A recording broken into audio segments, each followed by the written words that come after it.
أعوذ بالله من الشيطان الرجيم بسم الله الرحمن الرحيم إنا أعطيناك الكوثر فصل لربك وانحر إن شانئك هو الأبتر۔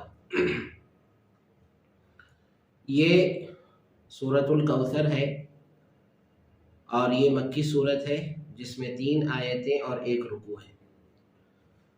سورۃ الکوثر، کوثر کے معنی آتے ہیں خیر کثیر کے۔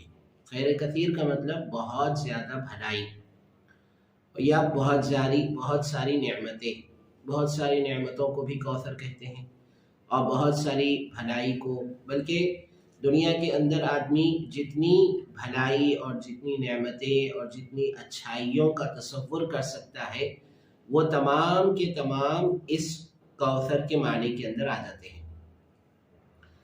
تو یہ سورۃ الکوثر ہے جو مکی صورت ہے۔ مکی اور مدنی صورت کا جو عام طور پر ہم دیکھتے ہیں کہ صورتوں کے شروع میں جو ہے کہیں پر مکی لکھا ہوا ہوتا ہے، کہیں پر مکیہ لکھا ہوا ہوتا ہے اور کہیں پر مدنیہ لکھا ہوا ہوتا ہے۔ تو مکی اور مدنی صورتیں کسے کہتے ہیں یہ ہم لوگوں کو جان لینا چاہیے، تاکہ جو ہے ہم لوگوں کو یہ بات سمجھ میں آ جائے کہ کون سی صورت کو مکیہ کہا جاتا ہے اور کون سی صورت کو مدنیہ کہا جاتا ہے۔ عام طور پر مکی صورتیں یا جن صورتوں کے شروع میں مکیہ لکھا ہوا ہوتا ہے ان کا مطلب یہ ہوتا ہے کہ یہ صورت نبی کریم صلی اللہ علیہ وسلم کے ہجرت کرنے سے پہلے اتری ہے۔ آپ صلی اللہ علیہ وسلم کی نبوت والی جو زندگی ہے، یعنی آپ صلی اللہ علیہ وسلم جب نبی بنے، نبی بننے کے بعد کی آپ صلی اللہ علیہ وسلم کی جو زندگی ہے اس زندگی کو 2 حصوں میں تقسیم کیا جاتا ہے۔ نمبر 1 مکے کی زندگی اور نمبر 2 مدینے کی زندگی۔ مکے کی جو زندگی ہے وہ 13 سال کی ہے۔ اس کے بعد آپ صلی اللہ علیہ وسلم ہجرت کر کے مدینہ منورہ آئے، مائیگریشن کیا آپ نے، اور مائیگریشن کر کے آپ صلی اللہ علیہ وسلم مدینہ منورہ تشریف لائے اور وہیں پر رہنے لگے، اور وہیں پر جب آپ نے قیام فرمایا تو تقریباً 10 سال تک آپ صلی اللہ علیہ وسلم مدینہ کے اندر رہے۔ تو 13 سال کی مکے کی زندگی اور 10 سال کی مدینہ کی زندگی، یہ دونوں زندگیوں ملا کر 23 سال ہوتے ہیں۔ تو آپ صلی اللہ علیہ وسلم نبوت ملنے کے بعد 23 سالہ آپ صلی اللہ علیہ وسلم کی نبوت والی زندگی ہے۔ اسی وجہ سے عام طور پر آپ نے سنا ہوگا کہ قرآن کے بارے میں کہا جاتا ہے کہ قرآن جو ہے 23 سال کے عرصے میں نازل ہوا۔ تو 23 سال اسی طرح ہوتے ہیں، 13 سال مکے کے اور 10 سال مدینے کے۔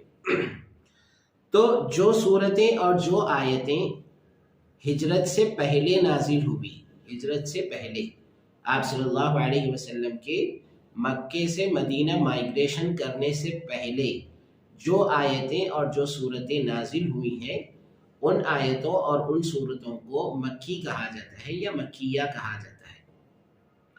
اور جو آیتیں اور صورتیں مائیگریشن کے بعد، یعنی آپ صلی اللہ علیہ وسلم کے مدینہ منورہ ہجرت کرنے کے بعد جو آیتیں اور صورتیں نازل ہوئی ہیں ان کو مدنیہ کہا جاتا ہے۔ ان آیتوں کو اور ان سوروں کو مدنی صورتیں کہتے ہیں۔ یہ مکیہ اور مدنیہ یعنی جو آیتیں اور جو صورتیں مکے میں ہجرت سے پہلے نازل ہوئی ان کو مکیہ کہا جاتا ہے، اور جو آیتیں اور صورتیں ہجرت کے بعد نازل ہوئی ان کو مدنیہ کہا جاتا ہے۔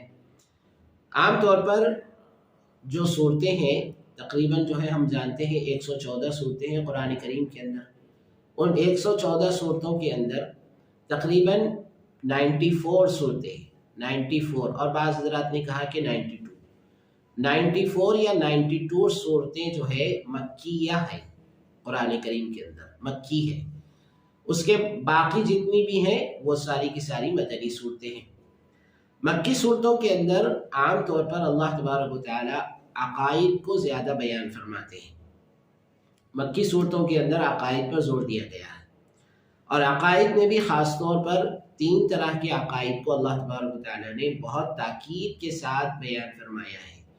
تو مکی صورتوں کا جو مضمون ہوتا ہے وہ عام طور پر عقائد ہوتے ہیں، مکی صورتوں کے مضمون میں عام طور پر عقائد ہوتے ہیں، اور ان عقائد میں بھی 3 قسم کے عقیدے اللہ تبارک و تعالیٰ زیادہ بیان کرتے ہیں، اور وہ 3 قسم کے عقیدوں میں پہلا عقیدہ توحید ہے، دوسرا عقیدہ رسالت ہے، اور تیسرا عقیدہ آخرت ہے۔ ان 3 عقیدوں کو اللہ تبارک و تعالیٰ مکی صورتوں کے اندر زیادہ سے زیادہ بیان فرماتے ہیں۔